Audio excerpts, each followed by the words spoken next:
అందరికీ నమస్కారం.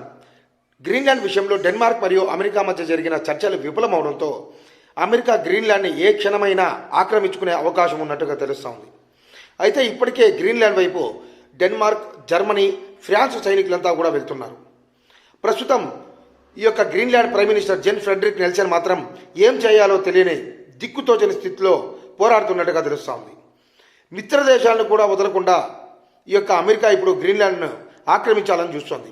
ఒకప్పుడు ఇదే గ్రీన్లాండ్ సైతం అమెరికా పక్క నిలబడి రష్యాకు వ్యతిరేకంగా ఉక్రెయిన్ సహాయం చేసిన వాళ్ళు ఉన్నారు.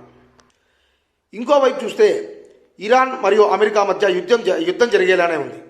ఇరాన్ మీద యుద్ధం మొదలు పెడితే ఖచ్చితంగా తీవ్ర పరిణామాలు ఎదుర్కోవాల్సి వస్తుందని చెప్పేసి రష్యా అధ్యక్షుడు మన వ్లాదిమిర్ పుతిన్ అయితే ఇప్పటికే అమెరికాను హెచ్చరించారు.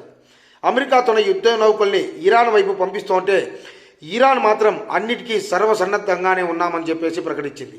ఇరాన్కు మన భారతదేశం మద్దతు ప్రకటిస్తోంది అని మన దేశంలోని ఇరాన్ రాయబార కార్యాలయం అయితే ప్రకటించింది.